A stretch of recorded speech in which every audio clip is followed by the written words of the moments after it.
steal sail. In every speech it's the villain they unveil. From racism, patriarchy they rail. Ain't known, ain't nothing, and free they prevail.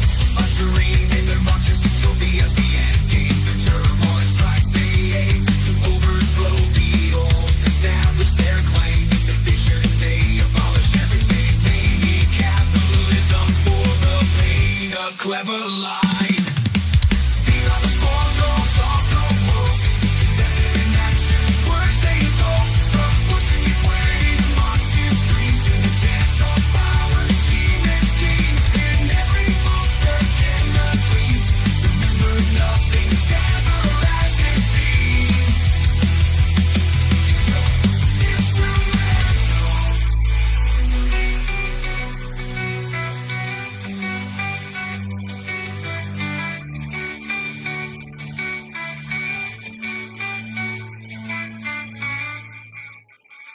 Gain power, destabilize, bring capitalism into the Marxist utopia.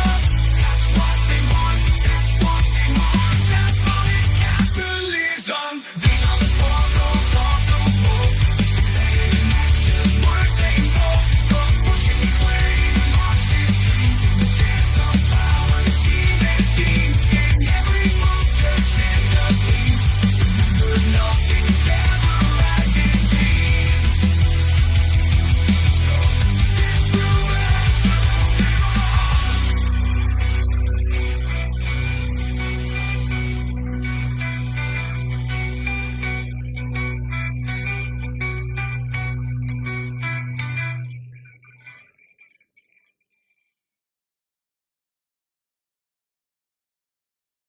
And so, if you guys are going to insist on blaming libertarians for your losses, then you're going to keep losing. Because you are not entitled to our votes. And in fact, you're such assholes sometimes about it.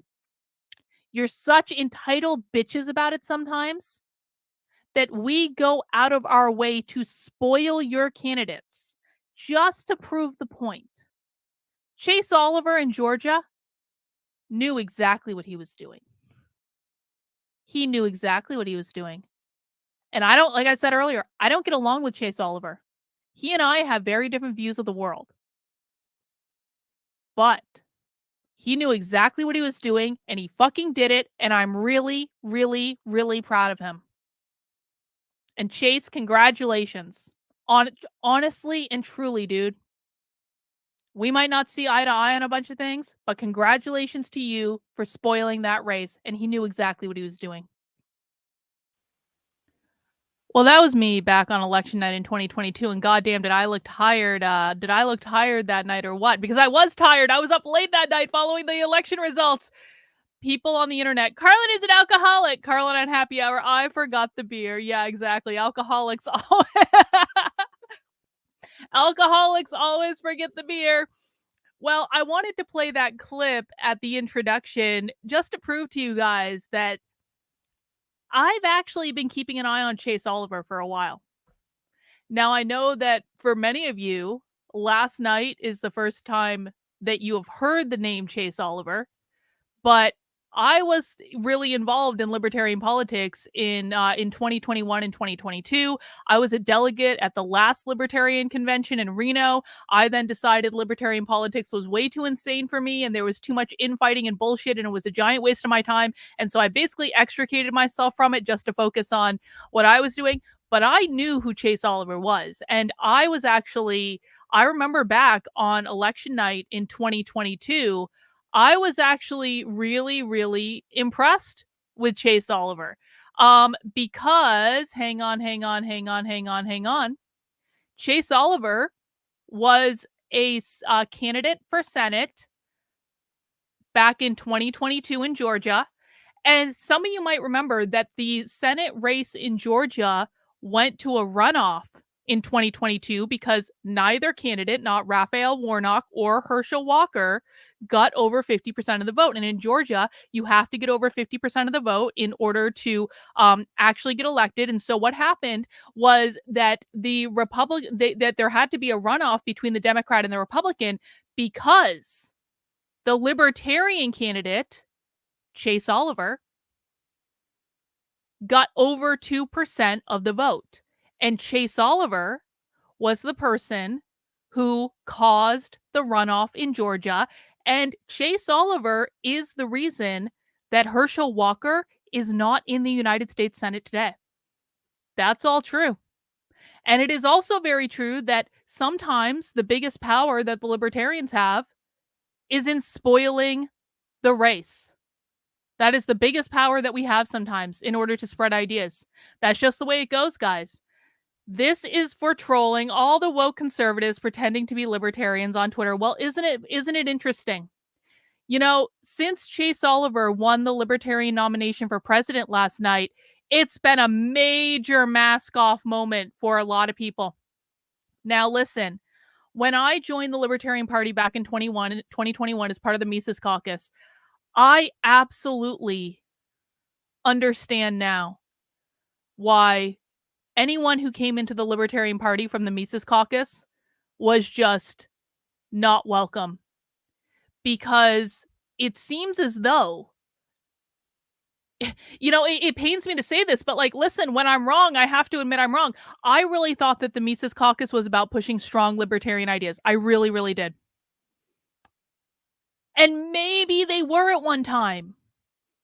I do think that the Mises Caucus started from like a righteous place. I really do. I think Michael Heiss had the best intentions. At some point, though, the Mises Caucus became about pushing, I don't want to call it MAGA, but it's kind of MAGA. There are a lot of Trump supporters in the Mises Caucus.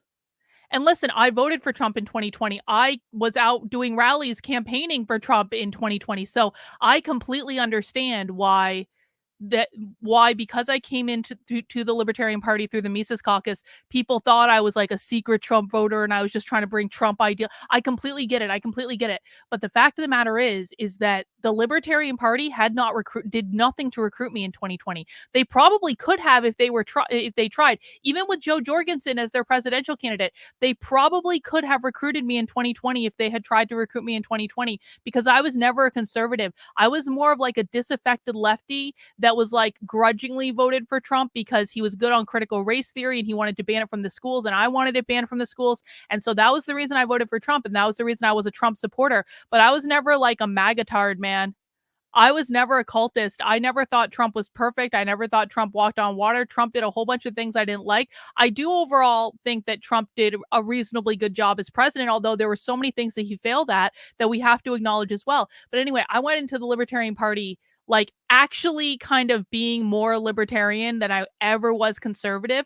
And I really thought like the haters of the Mises Caucus were just so bad in the Libertarian Party. Yeah, Nick says a few Republicans are mad at me now because Republicans are mad at anyone that's not sucking Trump's cock right now.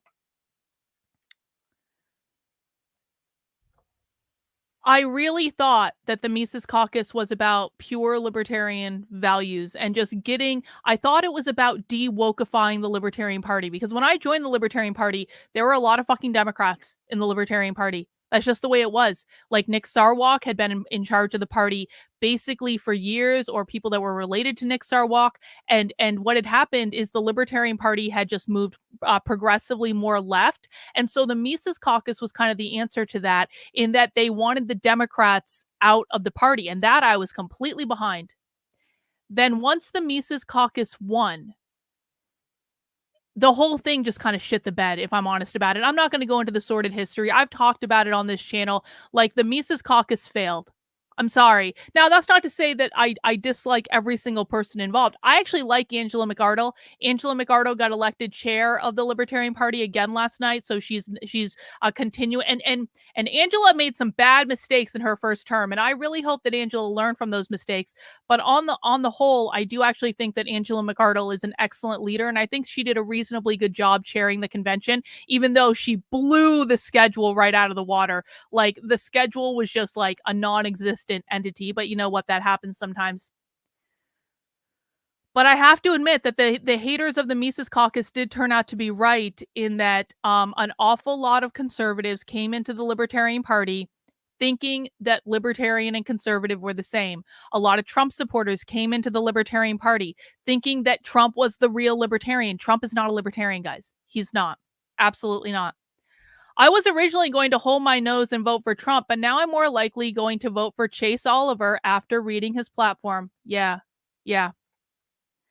So essentially what happened last night, and I apologize, guys, if you're not into libertarian politics. I actually wasn't planning on talking about this today, but I feel like I have to, because I am a libertarian. Regardless of whatever problems I have with the Mises Caucus, regardless of the fact that the Libertarian Party of New Hampshire is a non-existent entity, there's no Mises Caucus in New Hampshire. The Mises Caucus in New Hampshire imploded like like almost 2 years ago. So like, there's no Mises Caucus in New Hampshire. There's no Libertarian Party in New Hampshire. All it is a Twitter account. They literally don't do anything actually in New Hampshire. And so, but like, I still do consider myself to be a libertarian, and that's not going to change. And I was really kind of dreading this convention because I was like, please don't let the Mises Caucus win everything. Please don't let the Mises Caucus win everything, because I am really unhappy with the way the Mises Caucus has performed in the last couple of years. I think that they've dropped the ball on a lot of things. I also think that the haters of the Mises Caucus, quite frankly, have been assholes to a lot of people who came into the Libertarian Party through the Mises Caucus and didn't take the time to listen to a lot of them and didn't take the time to understand if they were or not, like if they were actually serious or not. But I also understand why that is now looking at what's going on. So, for those who don't know, over the weekend was the Libertarian Party National Convention. One of the things that had to happen at that convention was that the party had to nominate a presidential and a vice presidential candidate. Now, some might say that happens really late in the process. Yeah, a lot of us agree. Has to do with Texas state election law, okay? The Libertarian Party Mises Caucus candidate for the presidential nomination was a man named Michael Rechtenwald. Now, Michael Rechtenwald has been on the channel. I actually really like Michael Rechtenwald. I like him a lot. See, we're going to get conservative retards in here like Bob, who I've never seen on my channel before. Are there any libertarians holding office in the U.S. Congress and any other state legislators? I mean, really? Well, yeah, Bob, there are. Thomas Massey's a libertarian. Rand Paul's a libertarian. They might be registered as Republicans, but they're libertarians, you fucking short-sighted little bitch. And in New Hampshire, our state legislature is about 25% libertarian in the House of Representatives, which means we control shit. So, Bob, you can whine and whine and whine and cry and cry and cry and whine and whine and whine and cry and cry and cry like the little fucking snowflake that you are. But if you keep doing it in my chat, I'm just going to ban you because I have no use for conservative MAGA retards in my chat. Because that's what's been going on all day. That's what's been going on for the last 3 days. Honestly, because one of the things that happened at the okay, so let me go back. We'll go back to conservative retards in a second. We're going to talk a lot about conservative retards today, guys. I might break it. Can someone start a counter for how many times I say the word retard in today's stream? I think that would be glorious. Anyway, so the Mises Caucus candidate for president at the Libertarian National Convention was Michael Rechtenwald. Michael Rechtenwald is a really good guy. I have no beef with Michael Rechtenwald at all. I was supporting Michael Rechtenwald. I think Michael Rechtenwald would have made an excellent candidate. He had a few missteps at the convention that I think hurt him, But I really do, like, I have nothing bad to say about Michael Rectenwald. My only issue with Michael Rectenwald, honestly, is that he associated himself with Michael Heiss in the Mises Caucus. And ultimately, I think that's the thing that probably sunk him. Because Michael Heiss was the one that fucked this up. It wasn't Michael Rectenwald, it was Michael Heiss. I wasn't voting for Trump, but I'll vote for Chase. Another person. I mean, that's a question for Spike Cohen, man. That's a question for Spike Cohen. Well, you got an answer. There are libertarian members of Congress. They're just registered as Republicans. There are elected libertarians all over the country, Bob. Seriously. So Michael Rectenwald seemed like he was going to be the candidate to beat. Now, there were a couple other candidates, and to be honest, I didn't actually really look into a lot of them because I just didn't really care. I thought Michael Rectenwald was probably going to win. But there was also this outside chance that this guy named Chase Oliver was going to win. And like I said, Chase Oliver is someone I've been paying attention to since 2022 when he spoiled the Georgia Senate race. So the thing about this is that after Chase Oliver got done spoiling this race, Chase Oliver didn't take a vacation. Chase Oliver went and spoiled the Georgia Senate race. And then Chase Oliver started running for president. Like almost immediately. Chase Oliver has been running for president for the presidential nomination for the Libertarian Party for 2 years. Chase Oliver has a campaign volunteer staff of like 50 people. That and just so that might, I don't know if that's a lot or not, but Michael Rectenwald had 4 people working with him. Chase Oliver amassed a volunteer army of 50 people. Chase Oliver campaigned in all 50 states in the country. Not even Trump campaigned in all 50 states in the country in the last election. Chase Oliver, running for the Libertarian Party presidential nomination, campaigned in all 50 states. Chase Oliver got more donations by far than any of the other candidates that were running.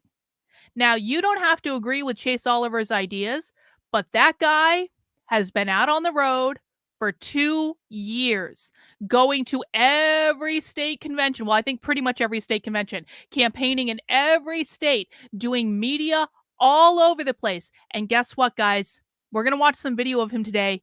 He's articulate. His message is focused. He is an excellent, excellent, excellent campaigner.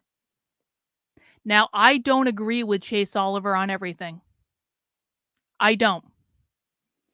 But the fact is that the reason that Chase Oliver won the Libertarian Party presidential nomination is not that the Libertarian Party is woke.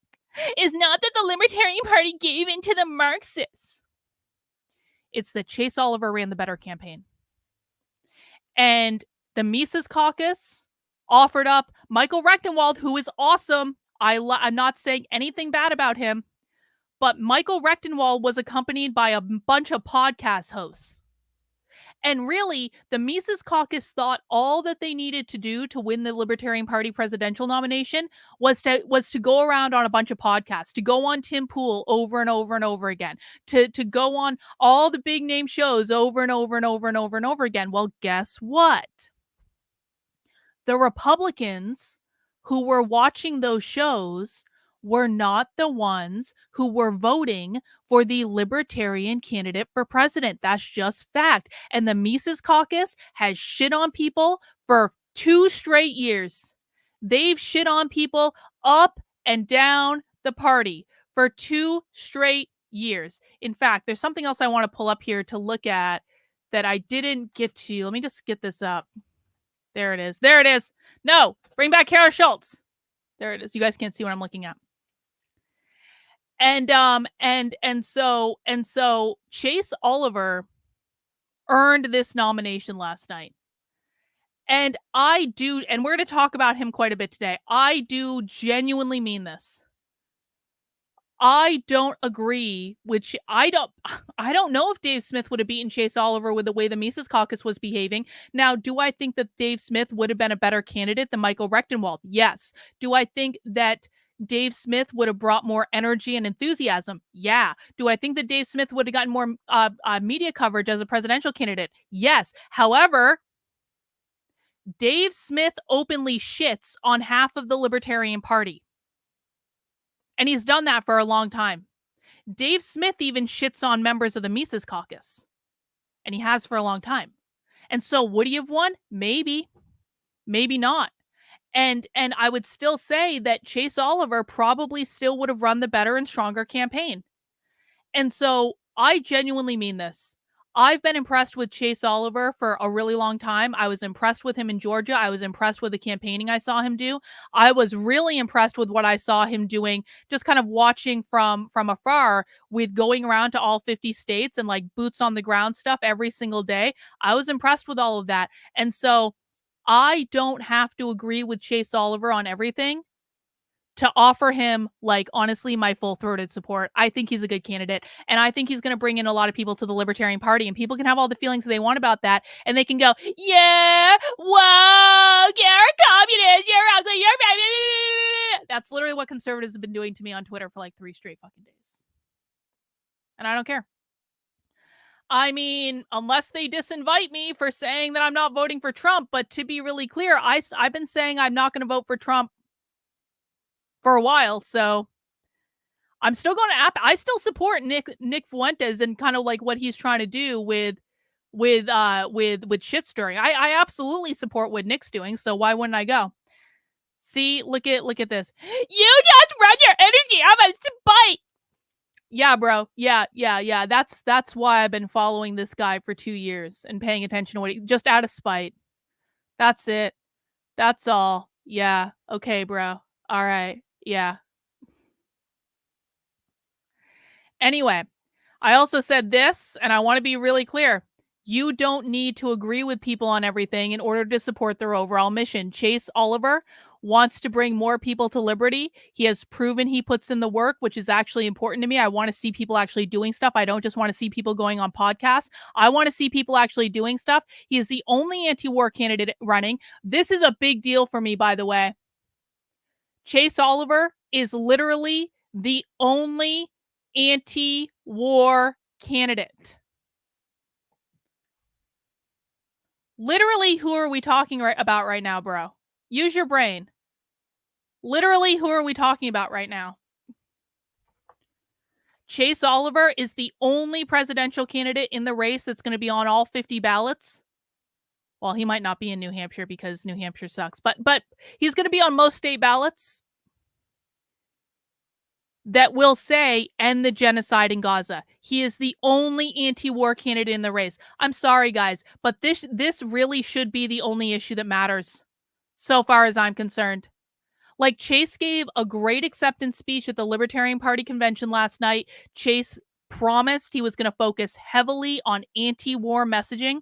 He promised he was going to focus on messaging that we can all get behind.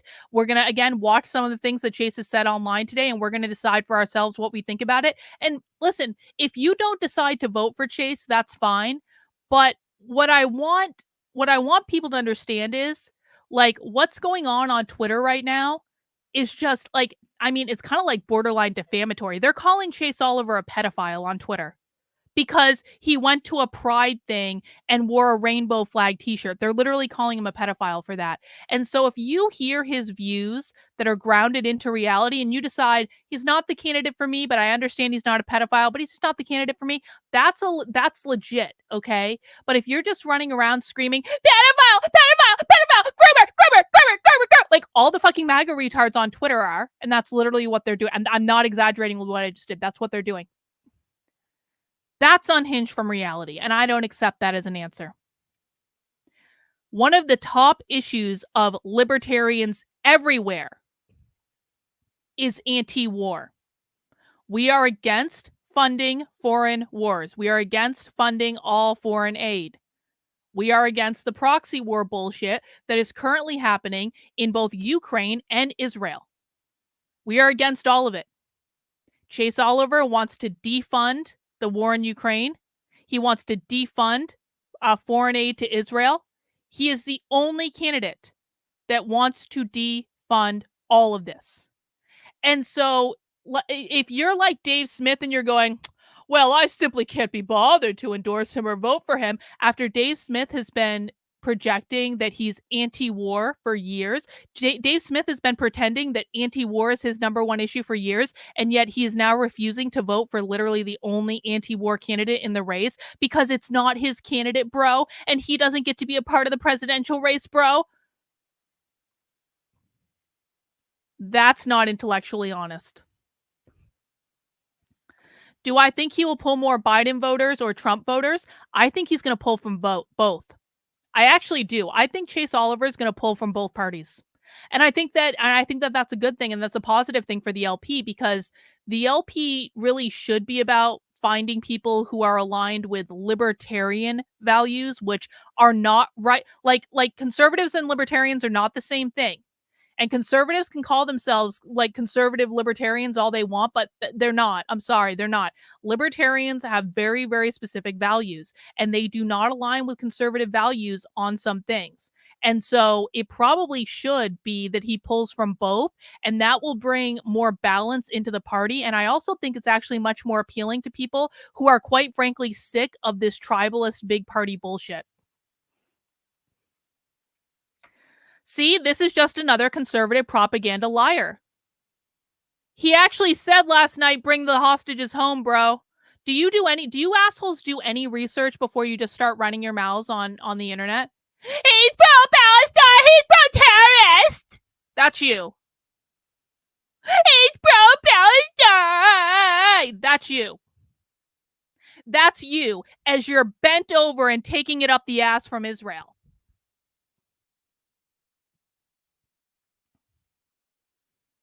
I hope it feels good taking it up the ass from Israel, bro. I really do. Naruto says you can disagree with him and still recognize he's not pro-open borders, he's not pro-DEI, he's not pro-child transing, commie, unlike the fake red-headed libertarian. Yeah, the red-headed libertarian is running around on Twitter lying about Chase Oliver because the red-headed libertarian is literally only about boobs. Now, we always knew that Josie was only about the boobs. That was really why Josie became famous, right? It was red hair and boobs. That was it. Now the redheaded libertarian can't do basic research to read a platform. The redheaded libertarian just has to go, he's woke. Look at my tits, boys. Look at my tits. He's woke. I promise he's woke. I promise. Can you see them? Can you see them? He's woke. He's woke. He's a commie. Vote for Trump. Vote for Trump. Do you see my tits? Really? Vote for Trump, guys. That's the redheaded libertarian. That's the redheaded libertarian is also friends with Clint Russell, who also lost last night, which was pretty great. His position is that people should be able to do what they want to do with their bodies. That's literally his position, guys. His position is that people should be able to do what they want to do with their bodies. That it's not your business what someone else does with their body. Yeah, I'm sure the redheaded libertarian, now that she's been exposed as a MAGA grifter, now that she has nothing left but MAGA retards, I'm sure she's going to slowly descend into OnlyFans at some point. I bet that's going to happen. Anyway, let's take a look at some other stuff. And I just want to remind you guys, this is a pretty famous picture of Trump that was all over the place in 2020. Does anyone else remember this picture? I remember this picture. Actually, Trump retweeted me when I posted this picture back in 2020 saying that he had like a record, like 30% support from gay men or something like that. Trump actually retweeted me with this picture in the tweet. So let's just remember. And now let's look at the conservative reaction to Chase Oliver. Chase Oliver, who is a gay man, went to a pride celebration where he took a photo with a drag queen. There's nothing sexual going on. There's no children. But Chase Oliver went to a pride celebration to campaign because he's gay. and took a photo with a fully clothed drag queen. And this right here, this is the proof that conservatives are posting all over on Twitter. He's woke! He's a communist! He's a communist! He took a picture with a drag queen! He's a communist! That's conservatives on Twitter. Right now. This is two consenting adults posing for a photo, doing nothing wrong. No one is forcing them to be there. And this is the proof that he's a communist. Totes, bro. Totes. People forget Trump came in support of the gay community after the shooting of the Q Club before the 2016 election. Yep. Indeed. Oh, Josie comes from the Chrissy Marecrat. Oh, that doesn't surprise me at all. That's why Josie's such a bimbo. So that's not that surprising at all that she's all about the boobs. That's right. That's right. And so I think that the only conclusion that we can really come to when we're seeing shit like this all over Twitter is that Republicans are going full mask off. Full mask off moment for the GOP. They hate gay people. There's no other explanation for this, guys. There is no other explanation for why Republicans are so offended at two consenting adults, fully clothed, not doing anything sexual, taking a photo together, just because one of them happens to be wearing clothes that Republicans don't like. Literally the only conclusion that we can draw from this is that Republicans hate gay people. That's it. There's nothing else. So mask off, Republicans. Thank you, Chase Oliver, for that. Thank you. But there's more. Well, no, Barry. And here's the thing. We're going to read a post from a member in my community because, Barry, how sad for you. You don't know the difference between trans and queer, Barry. Thankfully, my community knows the difference between trans and queer. You guys are all teed up because you think that everyone who's gay is a pedophile and a groomer because you've been lied to by your fucking grifter influencers for years and years and years, and you sucked it all up right with a spoon, Barry. I hope it tasted good. I really do. But Barry, let's have a member of my community, Angela the Skeptic, explain what's actually going on. Here's the problem today that is zooming over everyone's heads. The Q in the LGBTQIA stands for queer. It is not a sexual orientation. It's a political one. In fact, in many cases, just out and out communism. Carlin, me, has been shouting this from the rooftops for years now.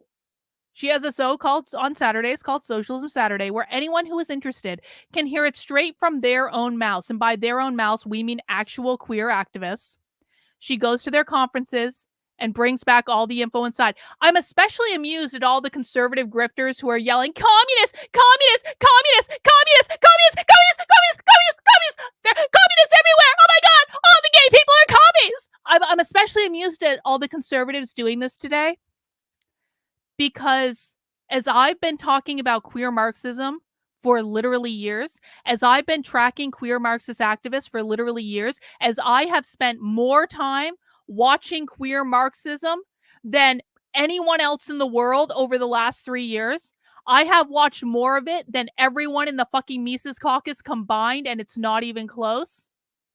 I have watched more of it than every fucking conservative influencer combined, and it's not even close.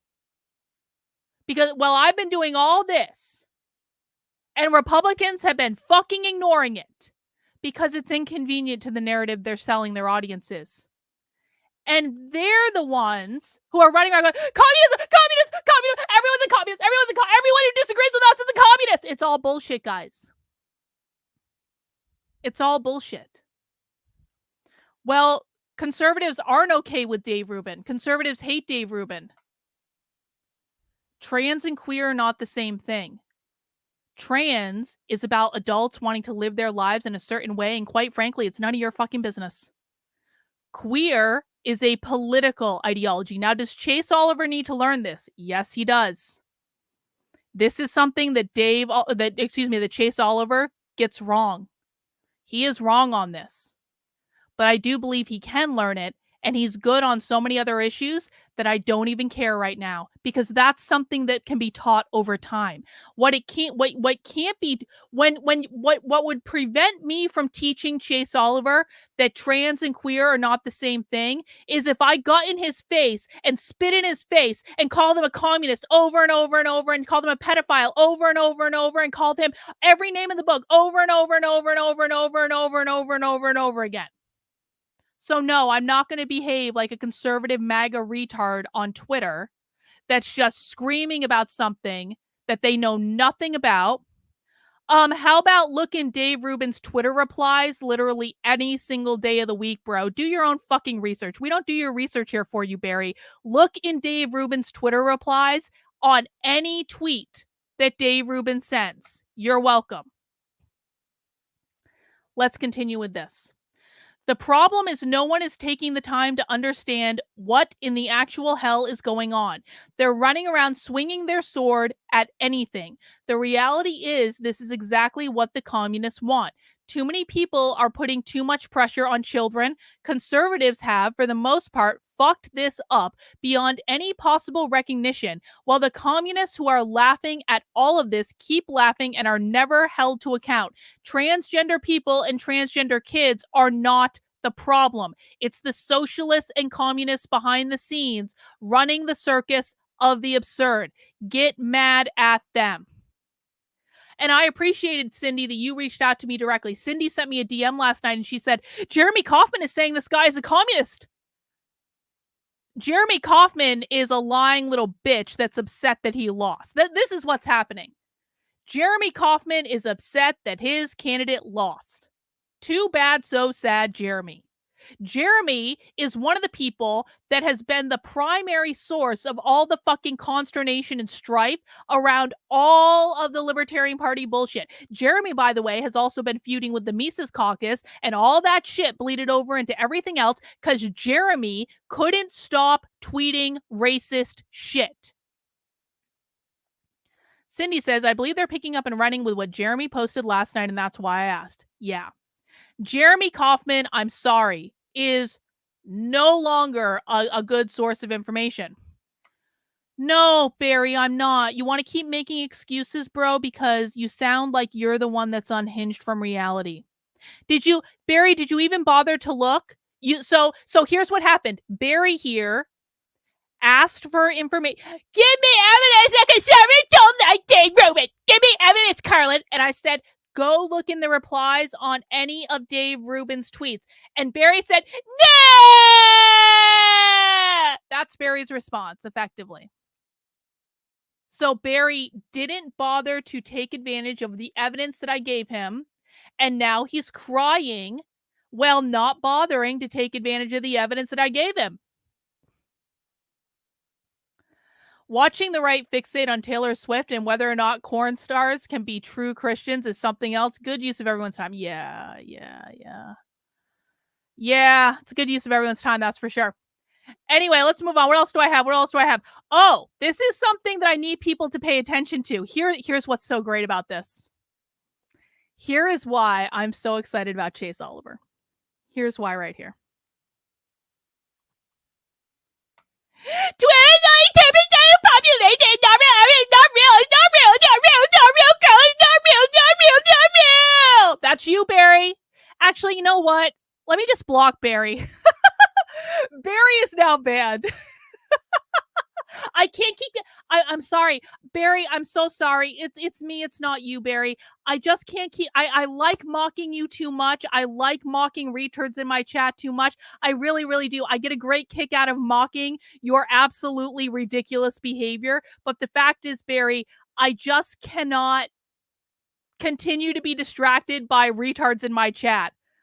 Calm down. Okay. Goodbye. You can go too. I just can't keep being distracted by retards in my chat. I know, it's fun. And I enjoy making fun of you. And I enjoy triggering you to remind you that you are the child that I know you are, you can you can exercise some personal responsibility and turn down the volume on your computer. See how that works? We're adults here. Exercise some personal fucking responsibility. Jesus Christ. Here's the part that I'm really excited about.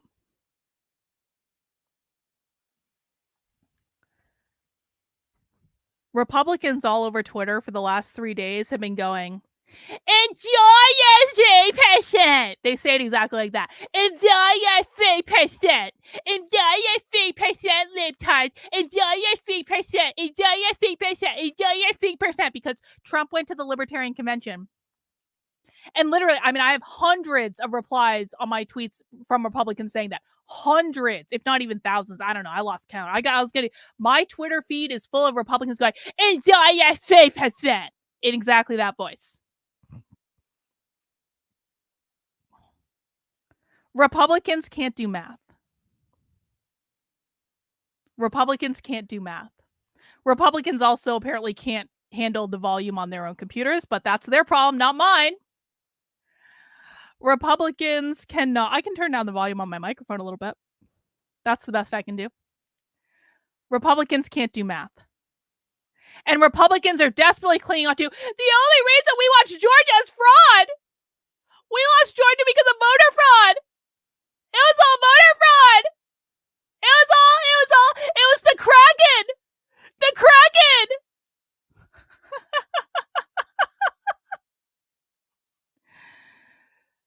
So here's a reality check, Republicans. You're going on and on and on about libertarians. Enjoy your 3%. Well,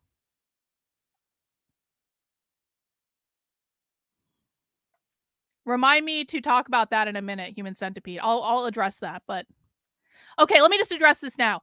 The age of consent question is a libertarian thought experiment. It does not mean that he wants to sexualize kids. In fact, I would venture to bet that Chase Oliver has no desire to sexualize kids at all, and I'd venture to bet he has no problem saying that. The age of consent question is a libertarian thought experiment. It's talked about all the time. That's all it is. Libertarian thought experiment. Oh, that tweet was fake? Oh, right. That was one of the headlines that they community noted. So what you were just talking about with that age of consent thing, it is a libertarian thought experiment. They talk about that shit all the time. And none of them want to set. So the libertarian thought experiment, I need to clarify this because someone's going to tweet this out of context or whatever. The libertarian thought experiment around age of consent is, how do you protect children when you don't have a government to do it?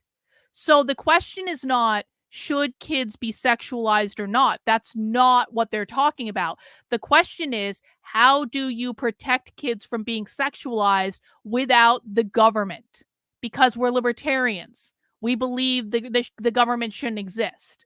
So that's usually what these things are about when they're taken out of context. But in this case, Brian is correct that this is one of the things on Twitter that's actually gotten community noted, because conservatives were just editing headlines. They were faking things and putting it out to call him a pedophile.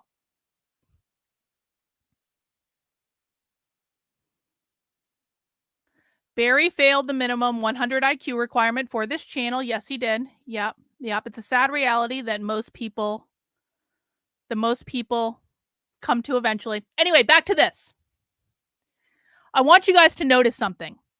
In 2022, so less than 2 years ago, in a statewide campaign in Georgia, Chase Oliver got 81,300 votes.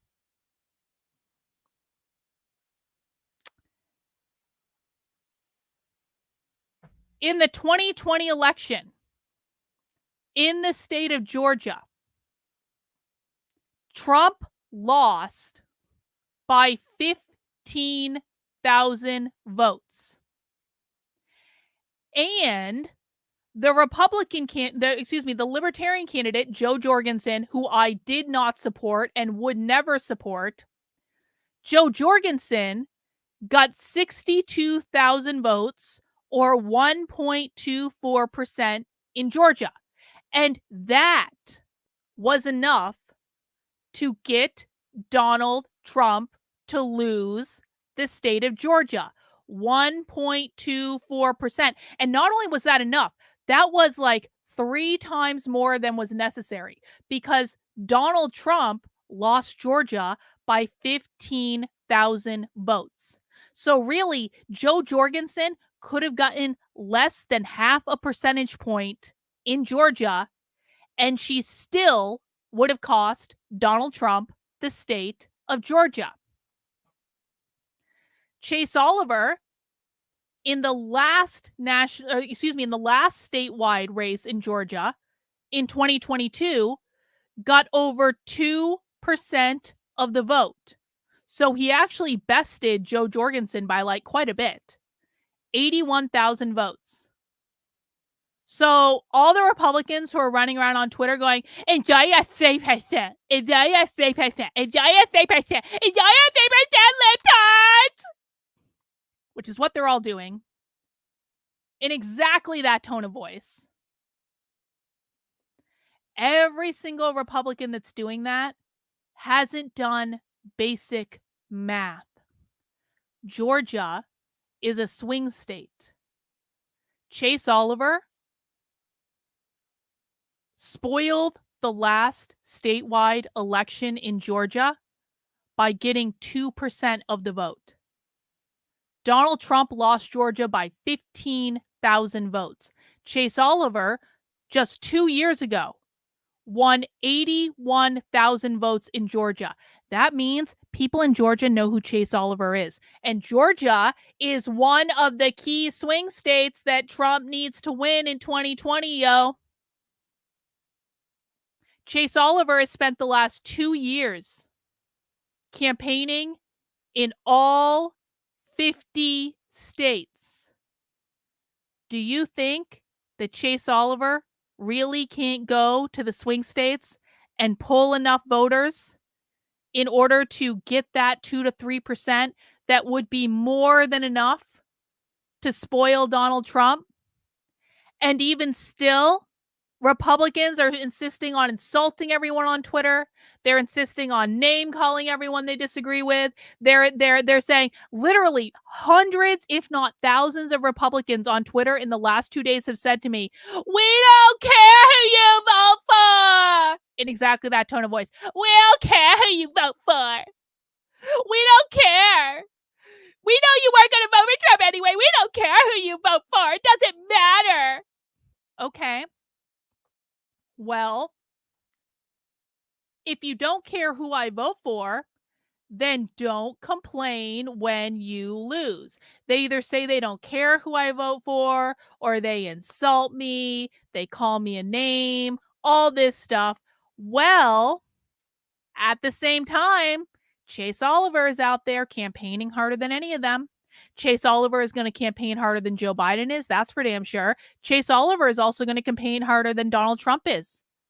Chase Oliver isn't just going to be doing these big rallies where all of the Trump supporters only go to the Trump rally and no one else goes because it's a Trump event. Chase Oliver is going to be going to county fairs. Chase Oliver is going to be holding town halls where normal people can go and talk to him. Chase Oliver is probably going to be the only candidate that's even going to some of these states. Chase Oliver is going to be spending all his time doing this. He's already got a full volunteer staff of people doing this. He's already got a fundraising apparatus doing this. Do you really think that there's no chance that that lowly 3% could cost Donald Trump the election rather easily? I'm just saying, fun with math. But I want to take some time to actually listen to Chase.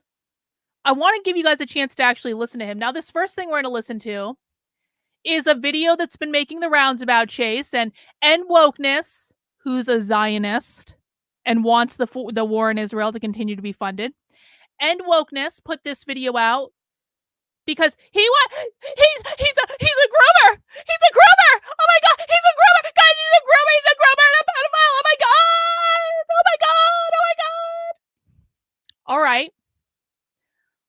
let's listen to what Chase Oliver actually said in this clip that I am positive that no one actually listened to. Let's listen. Why do you think that the drag queens want to read to children? Because I think that they are performance artists and they want to be able to have different levels of performance art. It's the same reason as why do the Wiggles sing to children? Because they want to have a marketplace to kids. Chase, They want to be able to. They want to be the able Wiggles. to. The Wiggles is made for children. It's obviously family friendly material. Drag queens are not what you call family friendly kind of entertainment. Okay, but a man in a dress is what drag is, right? Let's just be real. A man in a dress or a woman in a suit is what drag is. Mm-hmm. That is not inherently sexual. There is inherently sexual drag. And you're not going to convince me. I mean, I'm not going to defend otherwise. There absolutely is. But there's also the ability to perform as a man in a wig without being sexual. And that is what this is. And I guarantee you, if you act like I said, I went for myself because I was like, why are there people protesting this thing? I want to see what this drag queen story time is myself, and I want to see what it is. And nothing sexual was going on. And I think that is the truth for 99% of this. And I think would you take your kids to a drag queen story hour? Or would you drop them off at a drag queen story hour? And I don't think that's what happens. Most of the time the parents are right there with the kids. But I'm asking you, would you drop your kids off at a drag queen story hour and come back an hour later? I mean, would you drop your kids off at a movie? Yeah. Now, I don't agree with Chase about Drag Queen Story Hour. I don't think Drag Queen Story Hour is good. I do agree with Chase in that Drag Queen Story Hour is not about sexualizing children. And we've talked about that extensively on this channel. Drag Queen Story Hour is not about sexualizing children. What Drag Queen Story Hour is about is teaching kids that gender is a performance and that they can change their gender as easy as changing an outfit. Now, here's the thing, though. Chase is not saying that all kids should go to Drag Queen Story Hour. What he is saying is that it should not be regulated by the government. That's what his point is. That a man getting dressed up in a costume and reading in a public space to kids who have been brought to that public space by their parents. And by the way, guys, if you want parental rights for you, then you need to grant parental rights to everyone. Then your candidate, that if you don't want that to be the case, then pick better candidates. It's not our responsibility that Trump sucks. That's not our fault. That's your fault. Parental rights are a two-way street. If you want parental rights for you, then other people get parental rights too. As long as Drag Queen Story Hour is not being taxpayer funded, as long as no one is actually forced to go to Drag Queen Story Hour, as long as there's nothing sexual going on, and in most of these events, there really isn't anything sexual going on. It literally is just reading a story, and Chase is right with the parents right there.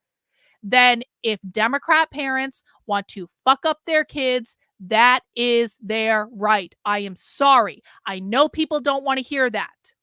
I know people, you can't have sex. That's what you sound like to me. You can't have sex. You can't. It's all sexual. That's what you sound like to me. That's literally what you sound like to me. You sound like a nerd with a fucking massive lisp in my head. You can't do it. Go back. That's what you sound like to me. There's no evidence of this, bro. You created that in your fucked up head. Maybe you're the one thinking about sexualizing kids all the time, and maybe that's why you would assume everyone is thinking about sexualizing kids all the time. I mean, this is honestly the impressions I'm doing. That's literally how I hear these people in my head. So if I'm coming across as incredibly annoying, just imagine what I've been hearing in my head from these people for the last 3 fucking days. I need to work this out somehow. What Chase Oliver is saying that I went to Drag Queen. Well, I don't care. I don't care. And I'm just going to have to say, you're not smart enough to be here. Goodbye. We do have an IQ requirement on my channel, guys. You are only allowed to be in the audience on my channel if you have an IQ of over 100. If you don't have an IQ of over 100, there's plenty of low IQ content for you on the internet. It's me, it's not you. I just don't want you disrupting my space. If you don't want to bring your kids to Drag Queen Story Hour, then don't bring your kids to Drag Queen Story Hour. In my ideal world, I would like to make it completely societally unacceptable for people to bring their kids to Drag Queen Story Hour. Yeah, did you guys think that Mrs. Doubtfire was a sexual character? Did you guys think that that was sexual too? Conservatives, we don't care who you vote for!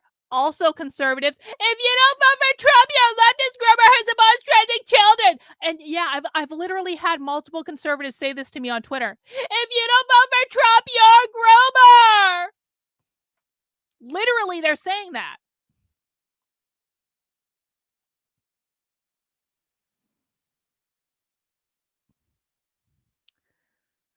So I don't actually agree with Chase's position on this, but what I do agree with is I don't think that Drag Queen Story Hour should be banned by the government, because I don't think the government should exist, and I don't think the government should be in charge of legislating morality.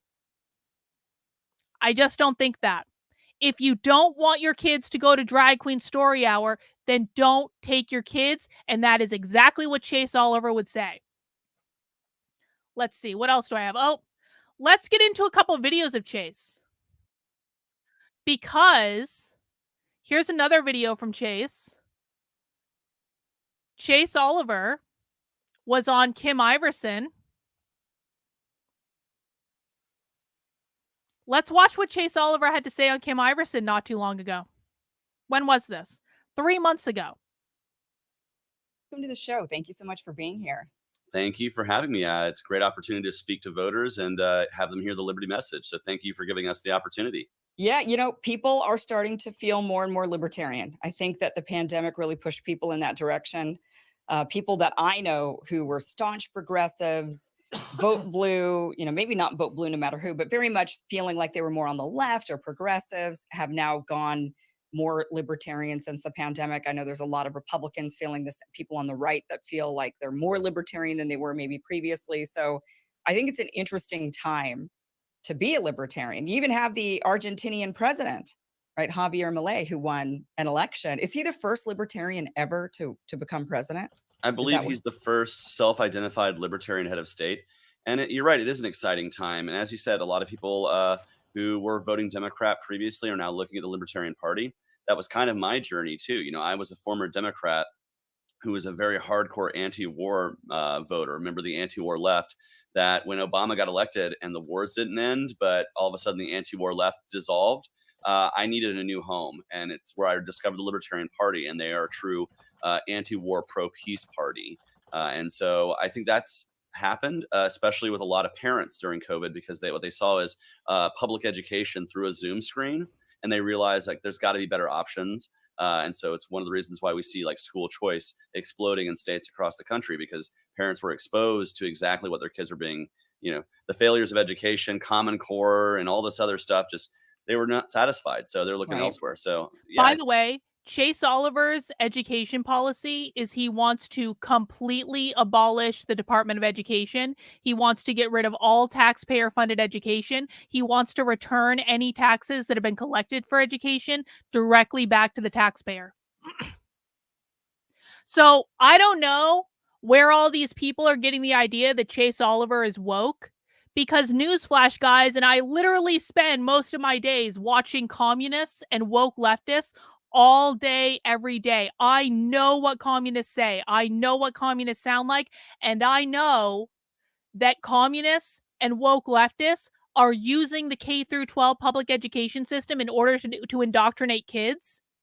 And so anyone who's like, defund and abolish the Department of Education and return all this money back to the taxpayer, that can't possibly be woke.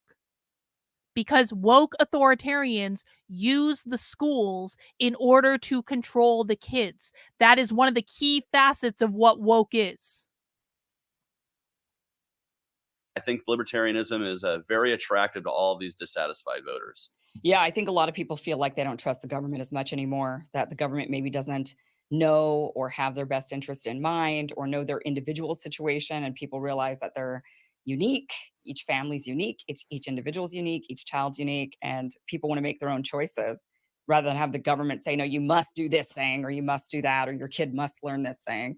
So I think more and more people are going in this direction. What made you, why did you identify as a leftist before you became a libertarian? Like, what was it that attracted you? Was it just the anti-war, what you thought was anti-war on the left? Because they're definitely not. Yeah, I definitely would never say I was really a leftist, so to speak. I literally wrote a book called Actively Unwoke, the ultimate guide for fighting back against the woke insanity in your life. I will use woke as much as I fucking want. Your opinion on that is really not required. Like I wasn't, Okay. you know, into Marxism or any like the far left philosophy. What it was for me is that I saw my friends going to go fight in wars that were. Wait. What was that? What did he just say? I apologize. I was yelling at someone in the chat. I'm going to stop doing that. I promise. What did he just say? I wasn't a leftist because I believed in Marxism or any of those philosophies. I was a leftist because I was anti-war. Let's listen again. Yeah, I definitely would never say I was really a leftist, so to speak. Like I wasn't, Okay. you know, into Marxism or any like the far left philosophy. What it was for me is that I saw my friends going to go fight in wars that were initiated by George Bush and the Republicans. Uh-huh. And because I didn't really know outside of a two-party system what really existed, because George Bush was a Republican, I kind of defaulted to the Democratic Party. Now, Guys, that was exactly the same for me. I solidified as a Democrat when I was in college, when George Bush went to war in Iraq after 9/11. That's when I became a staunch Democrat because I hated George Bush. That was it. And a lot of anti-war people say exactly the same thing. I've always been a Democrat. You know, I was a Democrat who liked guns, for instance. I was a Democrat Likes who hated guns. high taxes and supported the ideas Hates of free markets. taxes. And so I really Likes didn't free fit markets. in very well with the Democrats. That was just the crowd I rolled with, and they were the crowd that was there at the anti-war protest because, frankly, at the time, the right was just gung-ho behind George W. Bush and going to war. And that's kind of where I landed. And I'm kind of actually, you know, silver linings. I'm actually kind of happy that Obama broke my, you know, shattered my expectations and really walked back all the pro-peace promises he made because it had me looking elsewhere. And eventually, lo and behold, in 2010, the Libertarian Party of Georgia just happened to be at the Atlanta Pride Festival. And I talked to their candidate for governor, and he really was like, hey, man, welcome home. This is where you belong if you're an anti-war voter. Like, this is where you need to be. Interesting. And you're a young guy. Were you 38? Yeah, 38. I'll be 39 on election day, half Donald Trump's age. And this is your third time running for office. So you've previously run for Congress, then also for Senate, and now. I think that that's a point that's worth like thinking about because right now your major part, well, your Libertarian Party is not a major party, a minor party, but a party that is actually on the ballot. So you basically have Joe Biden, who is geriatric and demented. You have Donald Trump, that's 80 years old, and then you have Chase Oliver, who is 38. That's going to be a big contrast for especially for younger voters. That and I'm sorry, this is actually like a really good opportunity if libertarians would remove their heads from their asses for once and get over the fact that Michael Rectenwald didn't win. This is actually an opportunity to get a lot of young people into the Libertarian Party. And Chase is going to be able to do an excellent job at messaging libertarian values to younger voters. He is the only younger candidate in the race. You think that's not going to make a difference? You think this isn't a great way to start building the party up? To actually get younger people to reject the two-party system before they get too entrenched in it? Now for president. Mm-hmm. All three in the Libertarian, on the Libertarian ticket. Absolutely. And in fact, in one of those races, the congressional race I had was a special election. It's why I could run as a libertarian, because they didn't have the cumbersome ballot access hurdles that they usually throw at us here in Georgia for congressional elections. And it was the first time people in the 5th District of Atlanta got to hear from a libertarian congressional candidate. So I was happy to provide that voice and that kind of perspective to a race that also had, basically Thank you, Justin. 5 or 6 Democrats and like a hardcore leftist. So Yeah. I provided a different perspective for sure. For which I mean, I don't even think he sounds woke, if I'm honest. Again, like, I listen to the far left quite a bit. He sounds nothing like the far left. Like, anyone that watches my socialism content with me, does he sound like a far leftist to you? Because he doesn't sound like one to me.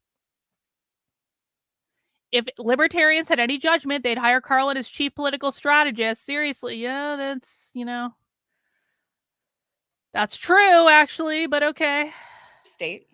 For Georgia in the 5th District here in Atlanta. I'm from Atlanta. I've lived here in the city since 2009. He doesn't and even I've lived sound gay. around Atlanta, the metro area, since I was 7 years old. So I have a fondness for the city of Atlanta. I love it here. I love the culture. I love the people. And I also love the food. I'm not going to lie. I'm a huge foodie, and it's a great city for that if you ever visit. I've only been there one time. I went there actually in 2020 for the Democratic debate that happened there. And I was there actually supporting Tulsi Gabbard. Is He who I was sounds there gay to for at you, that John. time. And I was surprised by Atlanta. I'm from Idaho. I'm from the West Coast, so He I doesn't don't sound queer, does he? travel to the East Coast as often as I'd like to. And I was so shocked at how beautiful of a city Atlanta. I just couldn't believe all the trees. I mean, it's just a forest of Yeah. trees. We're You called know, the city among the trees, Well, I didn't know that actually until I got there and I saw how beautiful of a city it was, and I thought, wow, I know. I live in LA, and a lot of the industry, the Hollywood industry, has moved to Atlanta, and a lot of people I know had been going to Atlanta all the time for filming, and then they love it and they buy houses there and they want to stay in Atlanta. And I had just like a completely different envisionment of what honestly I thought it was going to look like St. Louis. That's what in my mind, that's what Atlanta looked like. And then I got there and I was like, this place is beautiful, amazing. The people are nice. The food was delicious. I mean, you're right. It's a great place. Yeah, Very Atlanta's Democrat. a great city. Yeah, it's Atlanta's a very great Democrat, city, and Georgia's a great state. But the city government is pretty terrible. In fact, even a lot of the people on the left are angry at the Democrats in power in our city council because they have defied the will of the people and building. They're tearing down one of our forests. They're clear cutting one of our large forests to basically make way for a new police training facility. It costs the taxpayers many millions of dollars. We don't Wow. like it because it's going to also create a floodplain for the local business owners in the area. There will be an outdoor gun range within earshot of an elementary school. There's lots of reasons to oppose it, and they pass it anyways because corporate donors basically fund their campaign coffers. And so now they're facing the wrath of like the entire cities against them because they basically didn't listen to them. We're actually putting out referendum. We're trying to get that on the ballot to cancel the contract. And then after that, we're going to vote out all the people who voted against the will of the people. Because if you're more in the pocket of the corporate donors than you are listening to 13 and a half hours, I was part of that public commentary, then they really need to be voted out of office. So that's insane. When you think Democrats always say, okay, we're for trees, we're for environment, we want more of this, we don't want clear cutting. And then they vote to clear cut, not because, and then I thought you were going to say to build homes, housing, because people need housing. There's homelessness problem, right? And Democrats are like, we got to do something about the homelessness. But you're saying, and then they're the ones that say defund the police. We don't need police, but they're clear cutting, not for homes, for homeless people, but instead for a police training center. It's like almost the opposite of everything Democrats claim to stand for, which is typical. Yeah, it seems a little odd for them, but you know what? It's nothing new, political hypocrisy in our system. Yeah. So it's just a perfect example of it. And it's something as a libertarian I seek to expose and seek to fight against, because it doesn't matter whether it's the left wing or the right wing. And in fact, I say oftentimes these issues aren't often left versus right. It's right versus wrong. And we need to really refocus ourselves sometimes about that. And it's something that as a candidate for president, I'm happy to give voters an option. I don't know where all of Chase is funding from, but what I will tell you is that he has more individual donors than any other candidate that was running for the Libertarian nomination, and it's not even close because he was out there campaigning so much. So, like, if there was a grassroots candidate, I would say it is probably him, because I think most of his funding did come from like small dollar donations. But that's a good question for him. I don't know the answer to that. Option they can feel good about and not just picking the lesser of two terrible evils. Why not run as a Republican? Well, I don't fit in line with a lot of the Republican policy. You know, there's a lot of things that Republicans either, they talk the talk and never walk the walk. Things like fiscal conservatism, keeping taxes low. These things, they have continued to explode the deficit. And then just along a lot of other issues, I feel just very not in line with them, whether it's immigration policy, kind of civil liberties issues. And so there's a whole array of areas where I feel like I don't fit quite in with them. But here's the great thing about libertarianism. You can be as personally conservative or as personally like progressive, libertine, whatever word you want to use in your life. But as long as you don't ask that the government seek to use that or push that lifestyle or push those ideas on other people, Yeah. you're welcome to be a libertarian. So really, it's not so much about being on the left or the right as it is like Democrats or Republicans, but it's about being anti-authority.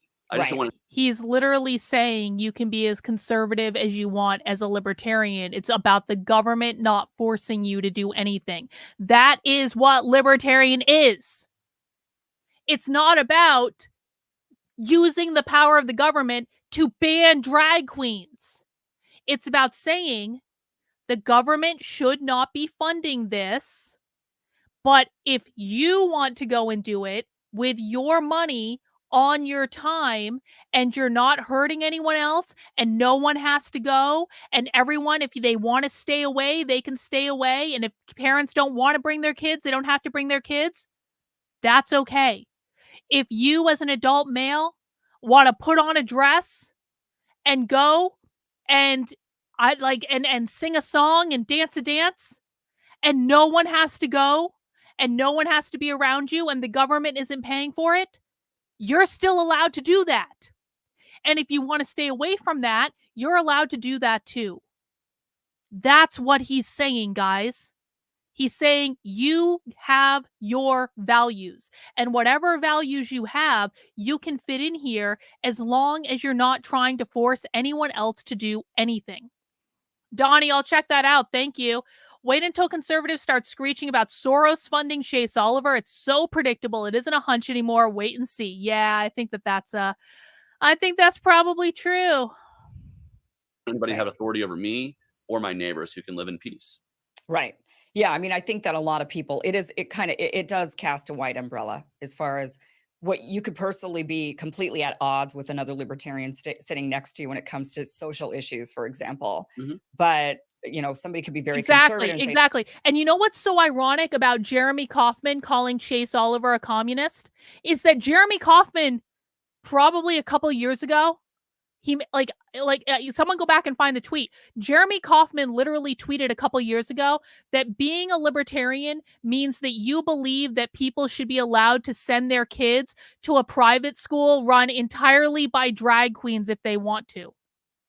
Like, Jeremy Kauffman literally tweeted that libertarians believe that parents should be able to send their kids to an entire school run by drag queens as I knock over it didn't have any water in it, thank God. He said you could literally send your school to your kids to a school run by drag queens. And that's what being a libertarian means. As long as it's not funded by the government and then no one has to go. Now, if you don't like drag queens, don't send your kids to the school. Really that simple. Exactly. See, we're friends again. See how easy is that? We're best friends again. It's all good. All good.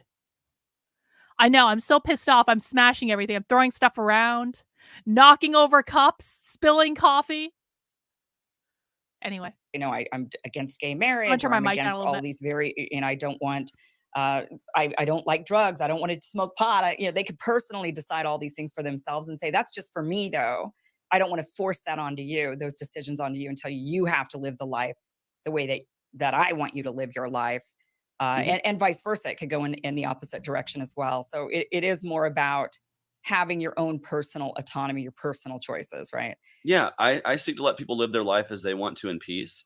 And it doesn't feel like I have to push one thing or another on people. I think actually because see what that is that's why we have a cultural war. See, because war is force and aggression. And that can only really come from those who have the monopoly on force, which is government. Yeah. And so I don't want to fight a cultural war. I believe in a free cultural exchange of ideas. I say this as an LGBT Christian, right? Who kind of gets it on both sides of the cultural aisle, right? In terms of things. But really, as long as people are living in peace, they should be able to. And you mentioned marriage, for instance, libertarians ideally believe that the government shouldn't be involved in marriage at all. That should be a personal contract between two people. But so long as until that ends, we believe that anybody should have access to it. But if your church doesn't want to marry somebody, that's their right. It's their property. It's their faith.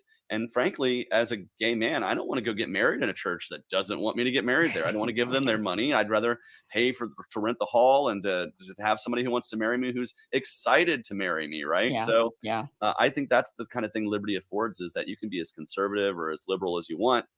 Just don't seek to use the power of government, the levers of power, to foist that upon somebody who might be different than you. Doesn't he sound super woke, guys? Doesn't that sound super woke? According to Jeremy Kaufman and the redheaded libertarian and Dave Smith and Clint Russell, we just listened to a literal communist. A literal communist. Now I know that's going to sound okay. So for people who watch my socialism content with me, did Chase Oliver sound like a communist to you? Just a yes or no? Like, did you guys get communists from that? Because we listen to communists all the time. Did Chase Oliver sound like a communist? No, he's pretty logical. Actually, he sounds a lot like Dave Smith. Huh? Fancy that. Nope, that's not a communist. He's not a commie. Nope. Too logical to be a communist.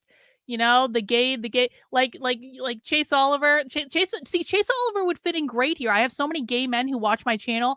He doesn't sound like a communist. Nope. He is not speaking socialist at all. He literally said he wasn't a communist.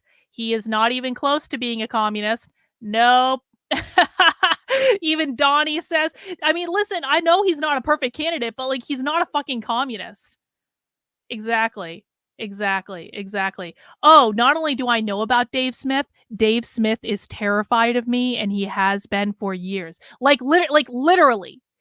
Anytime I've been around Dave Smith in person and we would make eye contact for the briefest moments, he would instantly look away. It would be one of those things where you make eye contact and you guys go instantly, you're like, no, don't look at me. That's what Dave Smith. And then anytime Dave Smith and I have been around each other in person and we made eye contact for that brief moment, he literally looks away and then he runs away. I swear to God. So he's afraid of me. He is afraid of me. All right. I wanna just take a look, because Chase Oliver, we are very lucky that Chase Oliver ran for Senate in 2022. Because guess what? We can watch Chase Oliver in a debate that he did for Senate in Georgia in 2022, where he got 81,000 votes and caused a runoff in the state of Georgia. Now, of course, we can't watch this whole debate because we only have half an hour until my community call, but I thought we could just kind of fast forward and check out some of the things that Chase said in this actual Senate debate from a couple years ago. It's just a pretty good source of information. Hang on. Let's get to the Chase parts.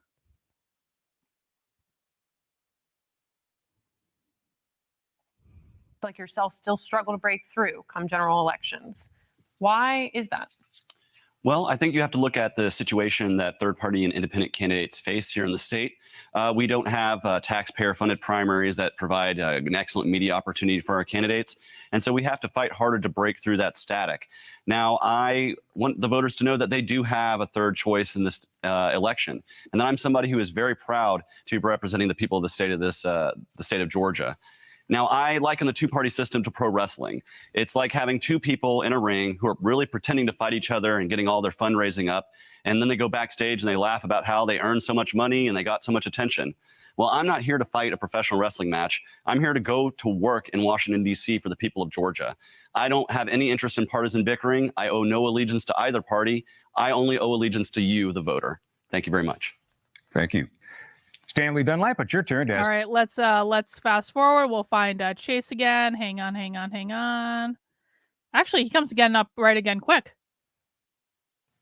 Mr. Oliver, the Department of Veterans Affairs is one of the largest bureaucracies in the federal government. Did Herschel Walker not? I know this guy. I know this guy. I used to work with this guy. Holy shit. I didn't know he moved to Atlanta. That's funny as shit. I worked with Peter Biello at New Hampshire Public Radio. He's actually a really nice guy. Anyway, Did Herschel Walker not even show up for this debate? Several VA That's so secretaries funny have he's in this. advocated for both the modernization of the VA and for the preparation of the growth in the population of veterans, particularly in the South. If you are elected to the Senate, what specific changes would you support to help the VA both modernize and prepare for the growth of the population of veterans? Thank you for the question. I think one thing we can do for our veterans in reforming the VA is allow veterans to go outside of the traditional VA system and use money so they can go to regular hospitals. And speaking with veterans, they can tell you that the most broken thing involved when they come back from war is the VA system. And we need to do better by our veterans. And you mentioned that we're going to have more and more veterans. You know, one of the reasons I became involved in politics is because my generation was the generation that was sent to fight wars for the last 20 years. And those veterans are coming home with a lot of injuries. And what we need is we need a foreign policy that's more focused on peace and less focused on becoming the world's police and involving ourselves in the Middle East and things like this. The war in Iraq produced many veterans who are coming home with a lot of injuries. And my generation are the people who are going to suffer from that. And there's scars that are seen and unseen. So yeah, I'm committed to helping veterans. And the best way to do that is to allow them to get the health care they want and not be stuck in a broken VA hospital system. So free it up and let them go to the hospital that's nearest to them. Thank you. Doesn't that sound woke, guys? He sounds totally woke. Totally woke. Hang on, just fast forwarding again to Chase. That looks like he's talking to Raphael Warnock. Okay. I understand that you're very frustrated with the two-party system. And I can tell you, after being in the Senate for nearly 2 years, I share some of the frustration over the divisiveness, and I've tried to overcome that. I'm listed as the 18th most bipartisan senator in the Senate. I'd like to know from you what you think I could bring to Washington to overcome some of this unnecessary division in order to get things done for the people of Georgia. It's actually a really good question. Well, thank you for the question. And you are right. I'm very frustrated with the partisanship that goes on in Washington, D.C. And the truth is you can be the 18th most bipartisan senator that we got there. But the fact is even the most bipartisan of senators isn't really doing a lot of work across the aisle.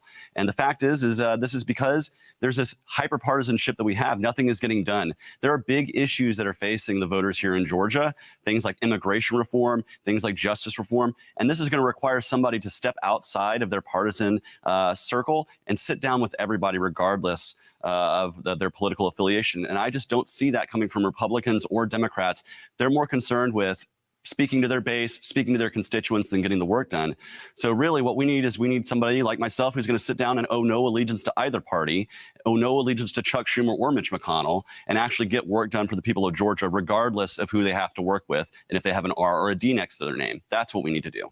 Now, I was to understand that according to MAGA Trump voters, that he was Biden light. According to the Mises caucus, Chase Oliver is Biden light. He didn't sound like Biden light to me just then, but okay. Sure, that's a nice story they can tell. Let's get to Chase talking again. Hang on. To be able to charge us whatever they like. Mr. Oliver, 30 seconds to you for about. So my answer to that is, I asked if you had read the bill. The bill itself doesn't reduce inflation. So I wouldn't run on, I voted for the Inflation Reduction Act if you're talking about how you've reduced inflation in the United States Senate, because that bill doesn't do it.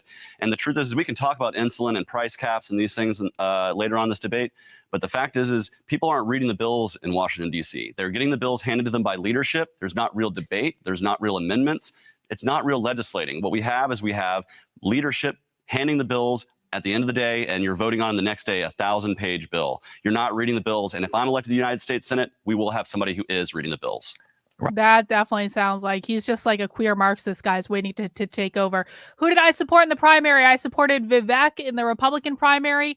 In the Libertarian race, I leaned towards Michael Rectenwald because I really like Michael Rectenwald quite a bit, but I'm not upset that Chase won. I actually kind of in the back of my mind, I was kind of hoping that Chase would win, if I'm honest about it, because I really wanted to stick it to Michael Heiss and the Mises caucus.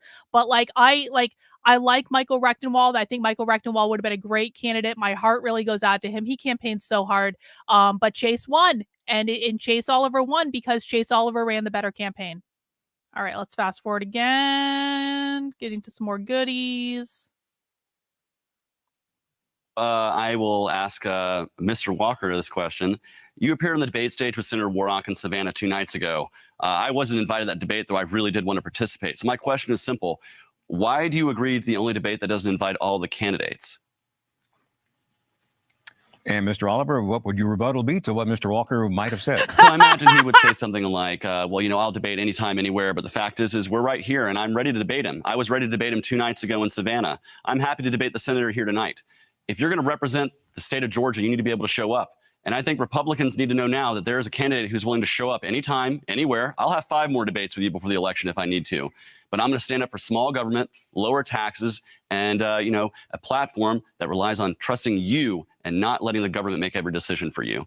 That was actually fucking hilarious. All right, that was fucking hilarious. My message to conservatives, your boos mean nothing. I've seen what makes you cheer. Exactly. Exactly. Donnie, you like Chase from the beginning? See, I always liked Chase. In the back of my head, I was like, I really like from the time that he spoiled the election in 2022, I was like, oh shit. Okay. All right, Chase. All right. You got me. All right, let's get to an actual question for Chase now. Actually, I think we just keep going. And Herschel, I guess, was scared to have competition on stage trying to speak that message. Thank you both. That concludes our second round. For those just joining us, this is the general election debate between candidates for the U.S. Senate. Well, I'll go back to the panel to ask questions to the candidate of their choice until we run out of time. And as a point of moderator privilege, I may also ask questions to the candidates, and I'll determine when a rebuttal is appropriate. See, I'm going to explain this. The reason why Donnie the Misfit, who used to be Donnie the Don and is now Donnie the Misfit, the reason that Donnie likes Chase, and correct me if I'm wrong, Chase actually does shit in the real world. Most people who are involved in libertarian politics, literally all they do is a podcast. But Chase Oliver is actually out there being an activist every goddamn day in the real world. Like I said, he's been campaigning for 2 years. He went to all 50 states. He's gone to all these county fairs. He's gone to all these meet and greets. He's done all this stuff. He is actually out there doing things. And there is a big difference between someone who hosts a podcast and someone who's willing to get up early on the weekends, go out among real people in the real world and actually do things. I mean, I don't think it's going to happen. I really hope most of the Mises caucus sees the light on this. Chase Oliver is going to be an awesome fucking candidate. Now, it's not their candidate, but he's going to be an awesome candidate. And they're all sabotaging him right now, just like the loser brigade did in 2022 after the Reno reset. Literally false, bro. Literally only retards think this. Only retards think this. Are you a retard? Do I need to ban you from my chat? As you know, I have a 100 IQ requirement to be in my chat. Because we don't allow stupid people here. It's just too distracting. Stupid people can go to a low IQ chat. Are you too stupid to be in my chat, bro? Do you want to listen to the communist? Right? Let's listen to the communist. Let's listen to the raging communist. Stanley Dunlap, you get the first question in this round. So we had a controversial right to carry constitutional law that passed in the Georgia state legislature this year that allowed concealed carry without getting a permit. And then we also had this summer, Congress passed a gun reform law. For Mr. Oliver, and this question is for both, but first for Mr. Oliver, what are your views on the balance between gun owners' constitutional rights and the needs for call for gun reform? And for both of you, what else can be done to address the mass shootings and gun violence in regard to that? 1 minute beginning of Mr. Oliver. All right, so I first want to say that I'm a proud gun owner, and I respect the Second Amendment. I think everybody has the right to defend themselves from violence, and if we look at where a lot of the gun control laws in this country come from, it comes from a place of historical oppression and, frankly, racism and bigotry. You know, we have a pastor here from Ebenezer Baptist. There was a previous pastor from Ebenezer Baptist who was denied his right to carry when he wanted to defend himself. I think that's wrong. I think people should have the right to defend themselves if they so choose. Now, how do we address gun violence? The truth is we've always had guns in this country. The way you're not going to address gun violence is to be doing gun confiscation or passing unconstitutional red flag laws that do away with people's due process. The way we address gun violence is we have to address the culture of violence in our society. And that's not something that you can really do with a piece of legislation. That's something we have to come to terms with. And that's something we have to speak to our families, to our friends. But at the end of the day, no, I'm not going to support red flag laws. I'm not going to support gun confiscation. I'm going to stand up for people's right to defend themselves. Because at the end of the day, I'm a member of the Pink Pistols. Armed gays are harder to oppress and they're harder to bash. And 1 minute to. Doesn't he sound like a communist? Doesn't he sound like a I mean, like that's not totally commie. He's so woke. He's so woke. Let's keep going. Fast forward. We don't need to listen to Raphael Warnock. Okay, let's see. What are you saying? And there we go. Mr. Oliver, same question to you. 1 minute. So yeah, I would reform the system, but what I wouldn't do is do away with runoffs. I believe you have to have over 50% of the voter support to really represent us. You shouldn't be getting under 50% and going into office. So I do support the structure we have, but we can actually improve upon that. We can do instant runoff voting, ranked choice voting. So that way you go into the booth and you pick your first, second, and choice on down. And then we don't have to wait weeks and additional millions of dollars of media ad buys and YouTube ads that we all don't want to listen to anymore. We can actually just have the runoff right there on election day. That's a real reform that would save the taxpayers millions of dollars, make sure that our democracy stays responsive to the people and represents the people. Ranked choice voting. So commie, yo. So commie. Hey, Justin, can you go and find that tweet that Jeremy sent like 2 years ago where it said something to the effect of like a real libertarian would support a parent sending their kid to a private school where like taught entirely by drag queens? Can you find that for me, please? I think we need, it's time to unearth that little gem when Jeremy like was a proponent for drag queen education. By the way, the Libertarian Party of New Hampshire Executive Committee explicitly voted to not give a single dollar to ballot access. Oh, excellent job, Libertarian Party of New Hampshire. That means there will literally be no libertarians on the ballot in New Hampshire because Jeremy Kaufman and the assholes running the LPNH Twitter destroyed the fucking party, and now they're not actually going to do things that a political party does. They're just going to sit around and fucking shitpost all day on Twitter because that's literally all they do. Like, the Libertarian Party of New Hampshire has one fucking job, and that is ballot fucking access. But no, there is no Libertarian Party in New Hampshire anymore. Well, no, they can't have a governor candidate because they aren't going to have ballot access. So there's going to be no Libertarian governor candidate. Congratulations. Let's see. Next question for Chase. Let's see. Oh yeah. Okay.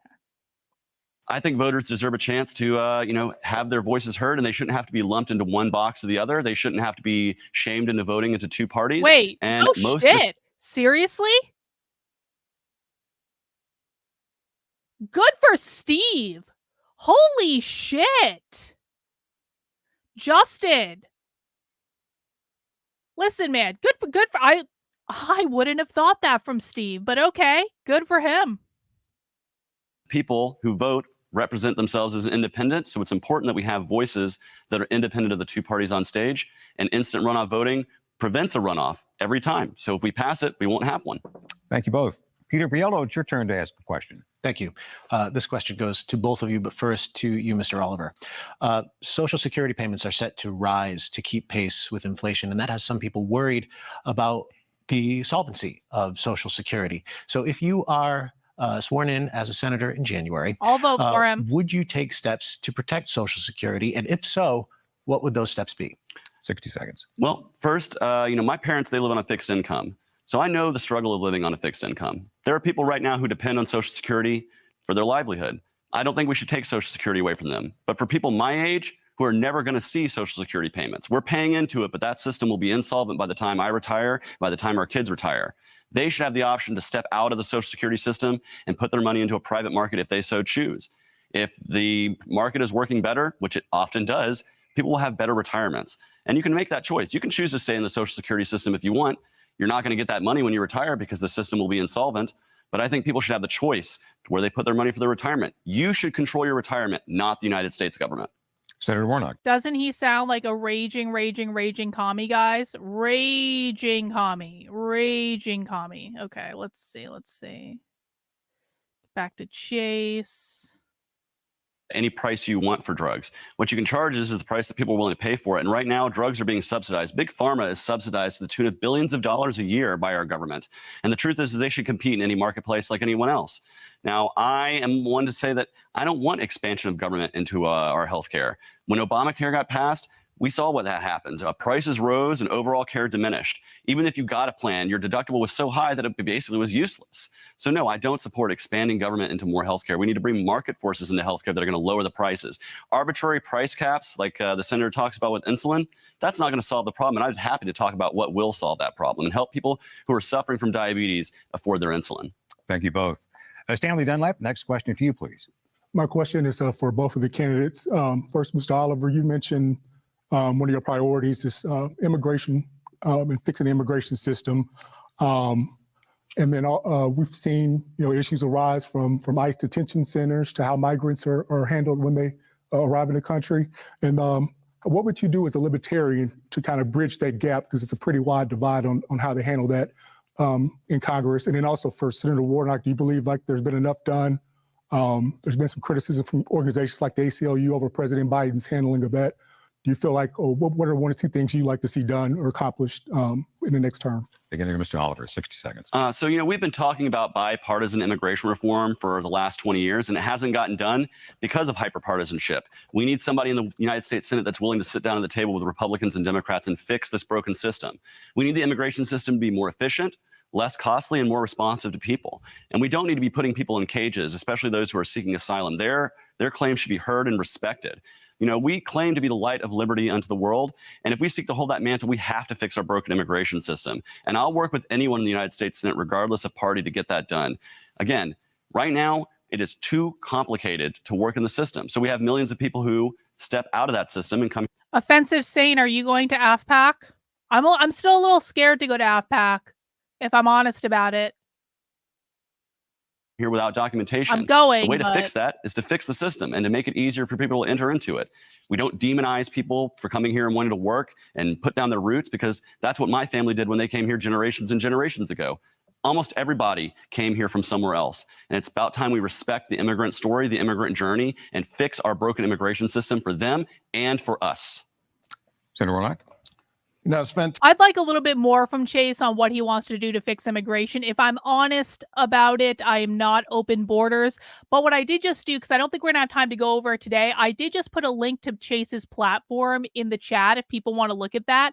And I think that so that like he does actually specifically speak to immigration. So you guys can check that out. I would like to hear a little bit more from him on that at some point, but we don't have the time for it today. We're going to fast forward to the next part. We're going to listen to Chase again. Let's see. Here we go. Existential threat, daily high temperature. Oliver, President Biden has called climate change an existential threat. Daily high temperatures are getting higher. Polar ice caps are melting. Storms are becoming more powerful. Sea levels are rising. If you are Georgia's senator next year, what legislation would you introduce to not just improve? I mean, I'm going to be very blunt. If anyone is rude to me at AFPAC, or if they harass me or do anything like that, I'm just going to get video of it and then put it on the internet. And I'm going to say, you know what? I went to AFPAC with an open mind. I was invited as a VIP. I was like, well, I don't have to wear a disguise to go to this event, unlike some of the socialist events.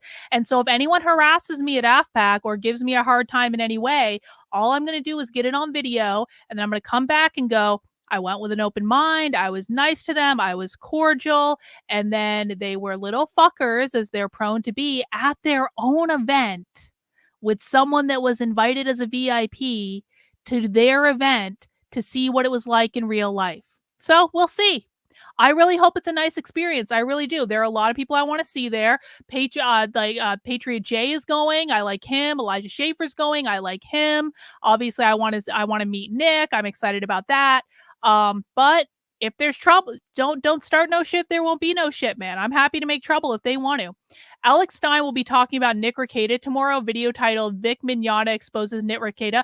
So yeah, we're going to be talking more about the Nick Rekieta stuff, guys. Don't worry about it. Don't worry. Improve our environment, but limit and bring down carbon emissions, which have been tied to climate change. Well, I think it sounds great to say that we can just magically pass a bill and stop using less carbon and lower the carbon output. output. But that's just not the way it's going to work. And when you rely on government to solve all the problems, that's when you're going to get stifled innovation. If government were designing phone chargers, we'd be using USB chargers from 10 years ago. We would never, ever try to innovate. And so the truth is we need to actually get out of the way and let the marketplace innovate. There are many, many people who have a vested interest in providing the best products and the new products that are going to provide our green future. And what we need to do is get out of the way of that. Quit over-regulating green technology, get out of the way, and yeah, we can fight climate change, but that doesn't require massive government action, doesn't require carbon caps and all new government programs. It just requires us to buckle down, have that American innovation that we are known for, and we are going to develop the technologies that will power us into the future, not using carbon-based fuels. In the meantime, government doesn't really have a role in deciding what technology is going to be developing in the next few years. Senator, we're not. Guys, if Chase Oliver was actually a communist, like people have been saying all over Twitter, then what he would have called for was a managed economy that prioritizes climate change, because that's what communists call for. Communists believe that capitalism is responsible for climate change, and the only way to fight climate change is to abolish capitalism by regulating the economy through the government. That is what communists believe. Chase Oliver doesn't think that the government should have anything to do with climate change, and it should be thrown to the free market.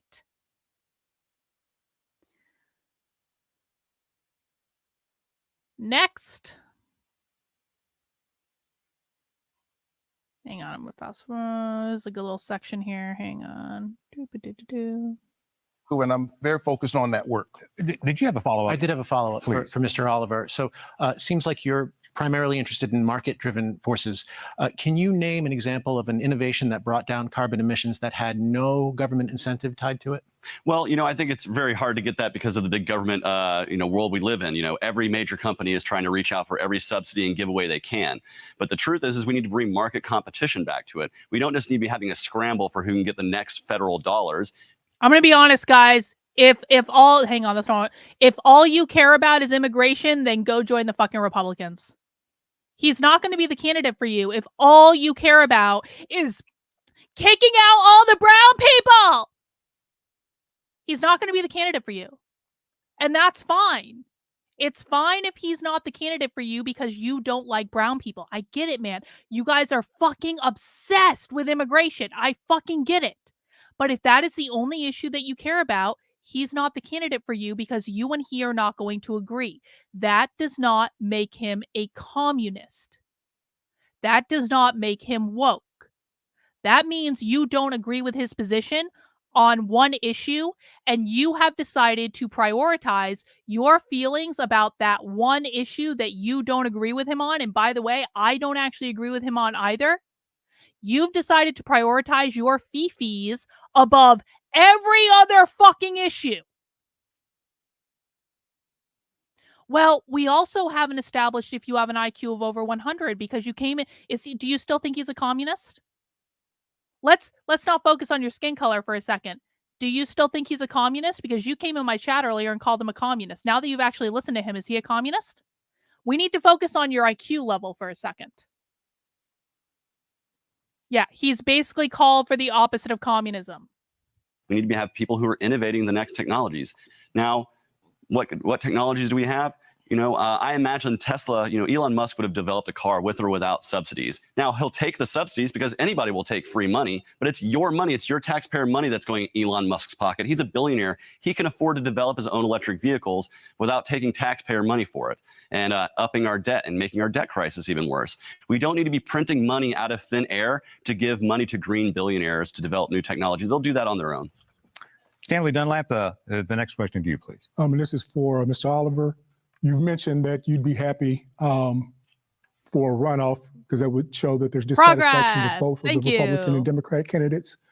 But if that happened with the two other candidates, would you then support one or the other during the lead up to the runoff? And if so, why? So it's not my job to endorse one or the other of the candidates, considering I don't support the two-party structure. I support voting outside of the two-party system. But what I am going to do is if there isn't a runoff and I'm not in it, I will allow the other two candidates a chance to attend a forum. I'll moderate it, and we can talk about the issues that I think are important to the libertarian and independent voters. Now, I don't know if Herschel will show up to that forum. And I don't know if Senator Warnock would either, but I'm going to provide them the opportunity to speak to those voters who feel dissatisfied with the two-party system and give them a chance to put their support behind either candidate in the runoff. But again, it's not my job to make your decision for you who you should support in any kind of theoretical runoff. And really the best case support or the best case scenario runoff would be one where we have one candidate who is not part of the broken two-party system. And you have that ability to do that, Georgia. You can vote outside of the system and make a runoff that's historic and make a runoff that is actually worthy of the voters instead of this broken two-party system that we continue to see over and over again.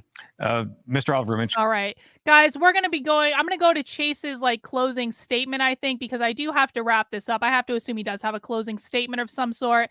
And so let's watch Chase's closing statement because I got to wrap up the stream. For a closing statement, Chase Oliver, you get the first closing statement. Well, first, I want to say thank you to the Atlanta Press Club for hosting an inclusive debate where voters have an opportunity to hear from all of the candidates on the ballot, even if all of those candidates decided not to show up. My name is Chase Oliver, and I want to go to D.C. to work for the people of Georgia. I'm not interested in partisan games because they won't solve the issues that matter to Georgia voters, like rising costs of groceries and the rent. I want to take power out of the hands of government and return it to each and every one of you because that's where it resides. I want you to be able to start a small business. I want you to have control over your own body. And I want you to be able to live your life as your authentic self in peace. I'm not going to participate in partisan fights and bickering. My job is to work.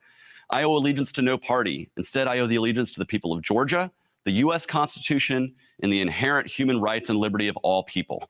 To learn more, visit my website, chaseforgeorgia.com. Send me to the U.S. Senate, and I'm going to get to work for you. Thank you. All right. Raphael Warnock. Guys, we didn't get to watch as much of Chase Oliver today as I wanted, but I think I've pretty clearly made the case that he's not a communist. And that any thought that he is a communist is retarded and disingenuous. And it's quite frankly sore losers from the Mises caucus who are saying it and retarded Republicans who really think saying 3%, 3%, 3% is a way to own the libs when it takes way less than 3% to swing an election and make Donald Trump lose. So if you want more information, check out Chase's platform. Again, you don't have to agree with him, honestly. Like, you don't, like, many of you might look at his platform and say, you know what, he's not the candidate for me. But he's not what they're saying that he is. And like, come on, man. Like, you have to hinge yourself back into reality. So on his platform, you're going to see he does have his immigration plan. He talks about police reform. His vice presidential candidate is a former police officer who also believes in police reform. So that's something that I think is good. He wants to end the death penalty, which I think is good. He wants to end the drug war, which I think is good. He wants to defend privacy and individual liberties, which I think is good. He wants to end foreign wars, end foreign aid, which I think is fucking great. He wants to he respect individual choice. Here's the one I like. Here's the one I like right here. Let's just end on this. Oh, that's not what I wanted. I wanted to make the screen bigger because this is important. Empower parents and students in education. At the federal level, the best policy on education is to remove the federal government's involvement in education. I support abolishing the Department of Education and block granting those funds back to states to be returned to taxpayers. I also support getting the government out of the student loan business so market forces can lower the cost of higher education over time. Music to my fucking ears. Music to my ears. Music to my ears. Yes, he wants people to control their own bodies. I'm pro-choice, guys. You might not like that. I'm pro-choice. If you don't want to get an abortion, don't get an abortion. Better yet, don't get fucking pregnant in the first place. Chase, to the best of my knowledge, has never talked about proactively transing kids. That's a smear that I've heard from conservatives an awful lot. But I'm gonna categorize that in the same place as he's a communist, which obviously isn't true. There is nothing in his platform that leads me to believe that Chase is even talking about DEI. He's talking about gun rights. He's talking about immigration. He's talking about healthcare. He's talking about inflation. He's talking about ending foreign wars. He's talking about police reform. He's not talking about the culture stuff. Now, maybe I would like him to talk about the culture stuff a little bit more, but he's just not talking about it. And actually, I'm okay with that too. I mean, I don't know.